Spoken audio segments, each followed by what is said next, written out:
Araw-araw na mga salita ng Diyos. Ang pag-alam sa gawain ng Diyos ay hindi isang simpleng bagay. Dapat na mayroon kang mga pamantayan at layunin sa iyong paghahangad. Dapat mong malaman kung paano hanapin ang tunay na daan at kung paano sukatin kung ito ba ang tunay na daan o hindi at kung ito ba ay gawain ng Diyos o hindi. Ano ang pinakasaligang prinsipyo sa paghahanap sa tunay na daan? Kailangan mong tingnan kung naroon o wala ang gawain ng banal na espiritu sa daang ito, kung ang mga salitang ito ay pagpapahayag o hindi ng katotohanan, sino ang pinatotohanan at ano ang maidudulot nito sa iyo. Ang pag-alam ng pagkakaiba sa pagitan ng tunay na daan at huwad na daan ay nangangailangan ng ilang aspeto ng batayang kaalaman na ang pinakasaligan dito ay ang pag-alam kung naroon o wala ang gawain ng banal na espiritu. Sapagkat ang diwa ng paniniwala ng mga tao sa Diyos ay ang paniniwala sa Espiritu ng Diyos, at kahit ang paniniwala nila sa Diyos na nagkatawang tao ay dahil sa ang katawang tao na ito ay ang pagsasakatawan ng Espiritu ng Diyos, na nangangahulugang ang gayong paniniwala ay paniniwala pa rin sa Espiritu.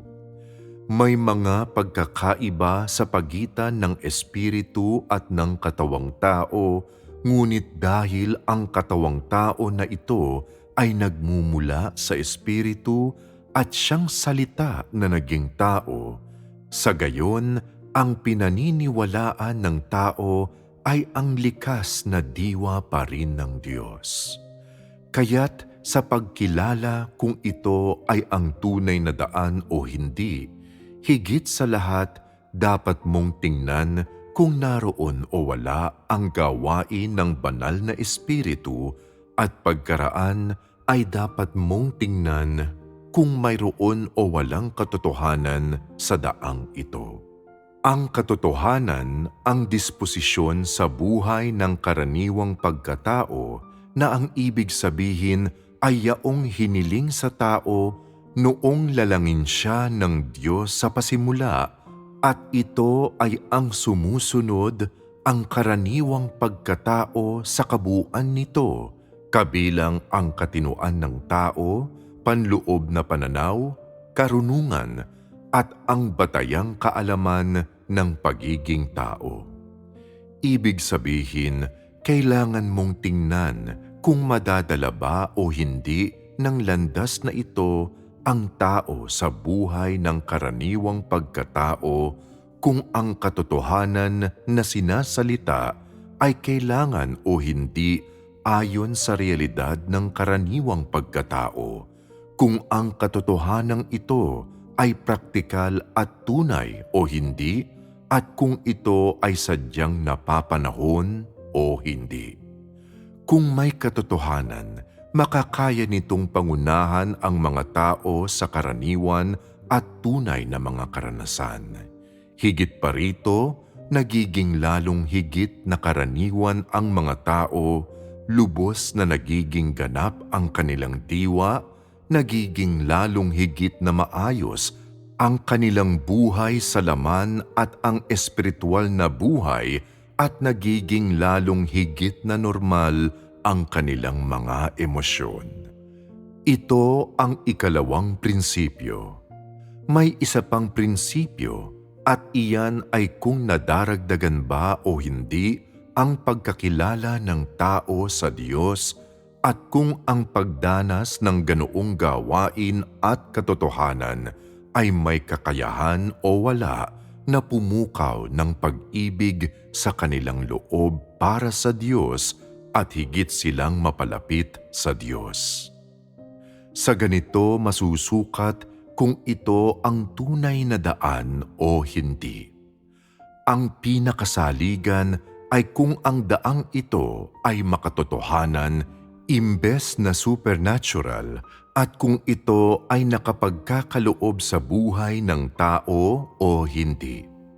Kung ito ay umaayon sa mga prinsipyong nabanggit, maaaring mabuo ang pagpapasya na ang daang ito ang tunay na daan. Sinasabi ko ang mga ito hindi upang tanggapin ninyo ang ibang daan sa inyong mga daranasin sa hinaharap o bilang hula na magkakaroon ng gawain ng isa pang bagong kapanahunan sa hinaharap. Sinasabi ko ang mga ito upang matiyak ninyo na ang daan ng kasalukuyan ang tunay na daan upang hindi kayo maging bahagya lamang na nakakatiyak sa inyong paniniwala sa gawain ng kasalukuyan at hindi makayang makamit ang kabatiran tungo rito. Maraming iba pa na sa kabila ng pagiging tiyak ay sumusunod pa rin ng may pagkalito. Ang gayong katiyakan ay walang kaakibat na prinsipyo at ang mga ganoong tao ay dapat maalis sa malaon o madali. Kahit yaong mga talagang masigasig sa kanilang pagsunod ay 3 bahaging nakatitiyak at 5 bahaging di nakatitiyak na nagpapakitang wala silang saligan. Dahil napakahina ng inyong kakayahan at napakababaw ng inyong saligan, wala kayong pagkaunawa sa pag-iiba-iba. Hindi inuulit ng Diyos ang kanyang gawain. Hindi siya gumagawa ng gawaing hindi makatotohanan. Hindi siya nag-aatas ng labis-labis sa tao at hindi siya gumagawa ng higit sa pangunawa ng tao. Ang lahat ng kanyang ginagawa ay napapaloob sa saklaw ng karaniwang pangunawa ng tao at hindi lumalampas sa pangunawa ng karaniwang pagkatao at ang kanyang gawain ay naaayon sa mga karaniwang hinihingi sa tao. Kung ito ang gawain ng banal na espiritu, ang mga tao ay nagiging lalong higit na karaniwan at ang kanilang pagkatao ay nagiging lalong higit na karaniwan.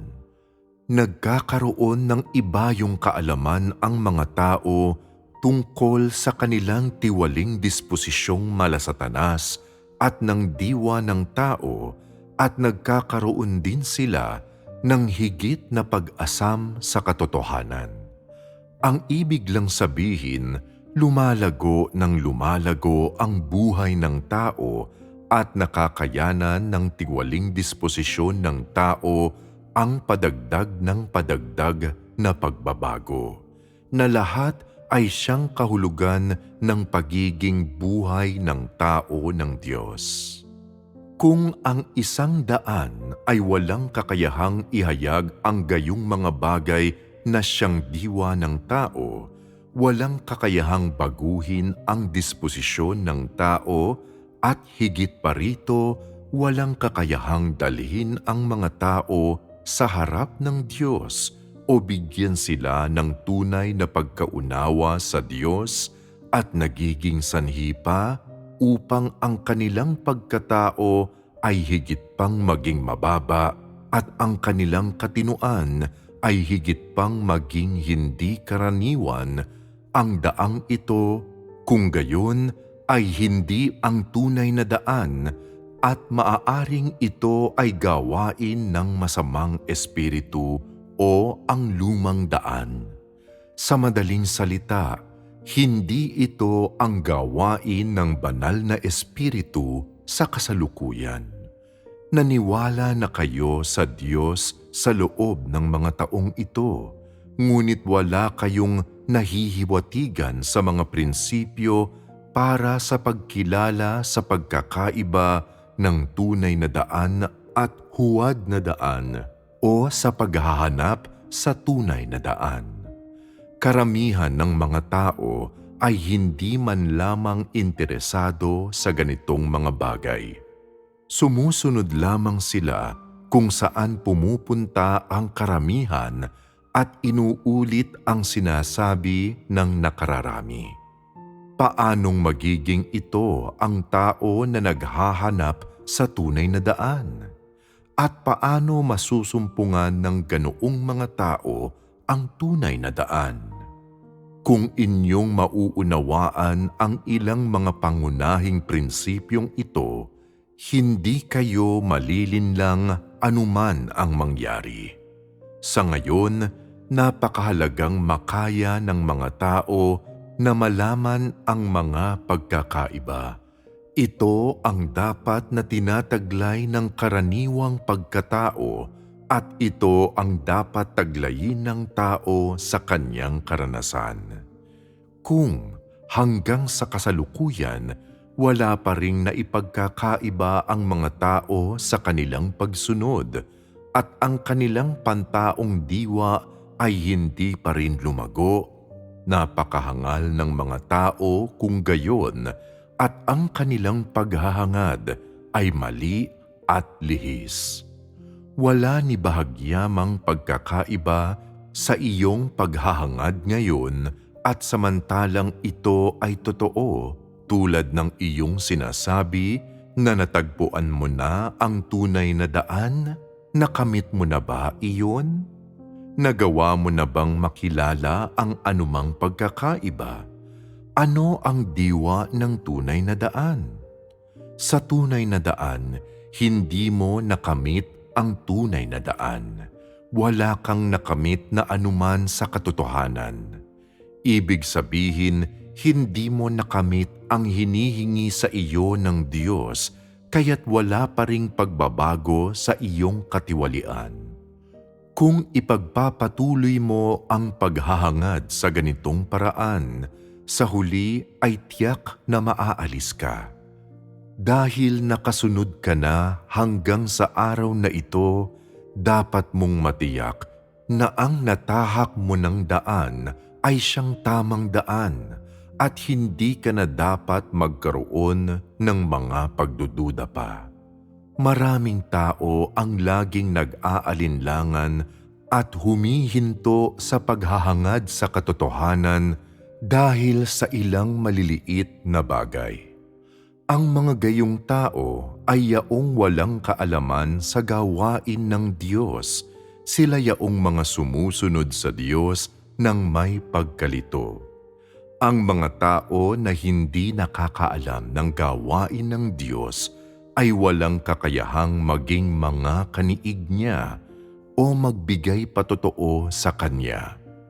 Pinapayuhan ko ang mga naghahanap lamang ng pagpapala at naghahangad lamang sa kung ano ang malabo at mahirap maunawaan na hangarin ang katotohanan sa lalong madaling panahon upang ang kanilang buhay ay magkaroon ng kabuluhan.